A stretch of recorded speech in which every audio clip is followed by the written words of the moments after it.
दिल्ली से मुंबई जाने वाली ट्रेन रात के अंधेरे में सीटी बजाते हुए निकल पड़ी। विक्रम, एक नौजवान इंजीनियर, अपने काम के सिलसिले में मुंबई जा रहा था। रात के करीब 11 बजे होंगे। विक्रम ने अपनी सीट पर बैठकर एक किताब पढ़ना शुरू किया। तभी ट्रेन एक छोटे से स्टेशन पर रुकी। स्टेशन वीरान था और वहां कोई यात्री नहीं दिख रहा था। अचानक एक बुजुर्ग महिला कूपे में दाखिल हुई। उसकी आंखों में एक अजीब सी चमक थी और चेहरा झुर्रियों से भरा हुआ था। उसने विक्रम के सामने बैठते हुए कहा, क्या तुम भी इस ट्रेन में सवार हो?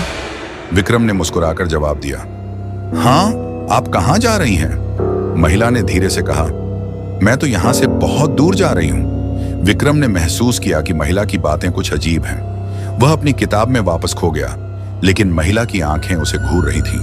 अचानक महिला ने कहा, इस ट्रेन में एक रहस्य छिपा है, क्या तुम जानते हो? विक्रम ने चौंकते हुए पूछा, कौन सा रहस्य? महिला ने गंभीरता से कहा, यह ट्रेन कभी अपने गंतव्य पर नहीं पहुंचती।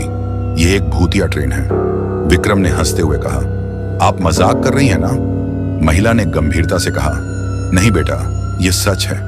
मैंने इस ट्रेन में कई यात्रियों को गायब होते देखा है। महिला की बातों ने विक्रम को डरा दिया। उसने खिड़की से बाहर देखा, लेकिन कुछ भी असामान्य नहीं दिखा। ट्रेन की रफ्तार बढ़ती जा रही थी और बाहर का अंधेरा और घना होता जा रहा था।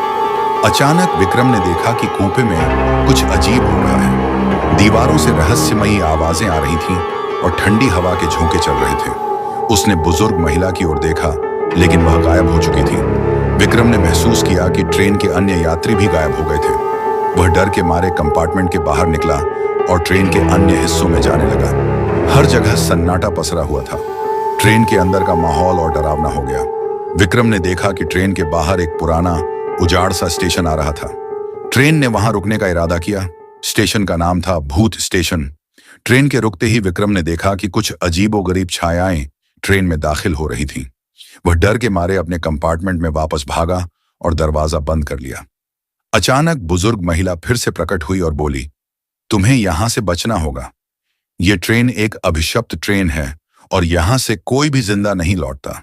विक्रम ने महिला की बात मानकर ट्रेन से कूदने का निर्णय लिया। ट्रेन फिर से चल पड़ी थी, लेकिन विक्रम ने अपनी हिम्मत जुटाई और चलती ट्रेन से कूद गया। जमीन पर गिरते ही उसने महसूस किया कि वह एक जंगल में था।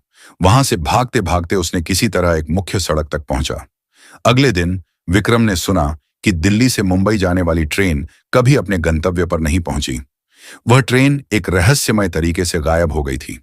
विक्रम को समझ आ गया कि उसने एक भूतिया ट्रेन में सफर किया था और वह किसी चमत्कार से ही बच पाया था। विक्रम ने उस घटना के बाद ट्रेन में सफर करना बंद कर दिया। वह आज भी उस भयानक रात को याद कर कांप उठता है।